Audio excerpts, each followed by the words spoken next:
Seja bem-vindo ao Enterprise Architects Brasil, compartilhando conceitos, práticas e experiências. Nesse vídeo, falaremos sobre ferramentas de Enterprise Architecture, dentro do grupo de conceitos, que se aplica a todos os domínios e é destinado para quem está no nível intermediário ou avançado na prática de arquitetura corporativa. O porquê uma ferramenta de arquitetura corporativa é importante? Simples. A prática de arquitetura deve permear tanto as áreas de negócio como as áreas de TI.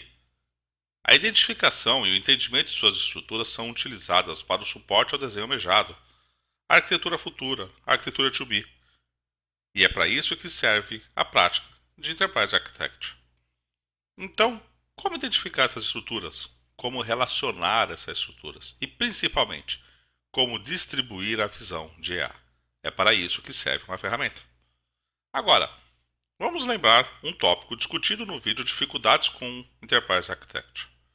Uma ferramenta é importante, mas não deve ser adquirida sem a definição dos requisitos de arquitetura que serão tratados na empresa.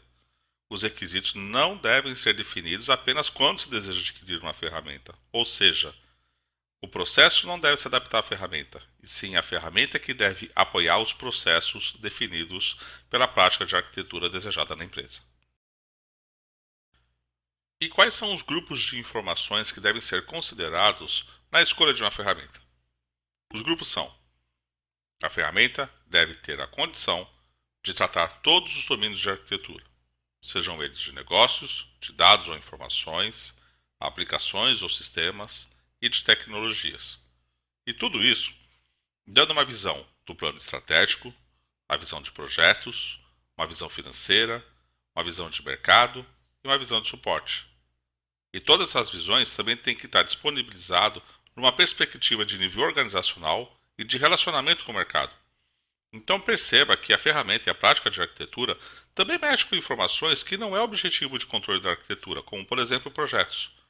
Não é objetivo fazer o controle de projetos, e sim saber se os projetos que estão sendo conduzidos nas empresas estão seguindo o caminho desejado e desenhado por arquitetura. Então todos esses tópicos devem ser considerados na hora de se adquirir uma ferramenta. Com todos os dados definidos, qual seria o próximo passo para a seleção de uma ferramenta? Primeiramente, temos que fazer a definição dos requisitos de arquitetura na empresa, para criarmos uma visão de curto e médio prazo daquilo que nós desejamos ser de resultado. E identificar seus stakeholders, porque são os stakeholders que terão o acesso a essas informações. Com tudo isso feito, você começa a olhar as funcionalidades que a ferramenta deve te apresentar. Então, o controle das informações definidas no requisito, a conectividade com outras ferramentas, como ferramentas de PPM ou LM, são importantes, além de disponibilizar uma visão estratégica, analítica e operacional. E essas visões têm que ter a funcionalidade de serem trabalhadas numa estrutura temporal, ou seja, a ferramenta não deve mostrar simplesmente a visão corrente atual, e sim tem que ter a possibilidade de mostrar a visão passada, atual e futura. E o porquê isso é importante? Para você ver o nível de evolução do que está sendo feito com a prática de arquitetura. Além disso, funcionalidades de cruzamentos de informações também é importante, e distribuição e acesso às informações. Aqui cabe um pouco de atenção. Esse item é um dos mais importantes, porque é justamente com a distribuição dos dados de arquitetura que você vai conseguir permear toda a empresa e conseguir garantir que todo mundo entende e está seguindo a prática do que estabelece o item de arquitetura. Uma outra funcionalidade importante é a forma de captura e manutenção dos dados, porque não adianta nada colocar numa ferramenta os dados de maneira manual e você gastar mais tempo mantendo esses dados do que atuando como arquitetura. E por último, não menos importante, é de como que a empresa, fornecedora da ferramenta, tem o suporte e o treinamento. A questão local colocada aqui no vídeo é saber se a ferramenta possui como fornecedor um escritório no Brasil, porque todas elas são no mercado exterior. E qual seria a referência inicial? Para isso, pegamos o quadrante mágico do Gartner para ferramentas de arquitetura corporativa de 2015. E o porquê? Porque é um mercado muito restrito de ferramentas. Tem grandes oscilações de fornecedores, porque eles estão fazendo aquisições entre si. Tem uma dificuldade muito grande de assimilação de conceitos. E poucas ferramentas fazem parte do grupo de líderes do quadrante mágico. E porque a prática de arquitetura é mais complexa do que a aquisição de uma própria ferramenta. Vamos falar agora um pouquinho de algumas ferramentas, não com o propósito de fazer uma comparação, e sim para que vocês entendam as que existem no mercado.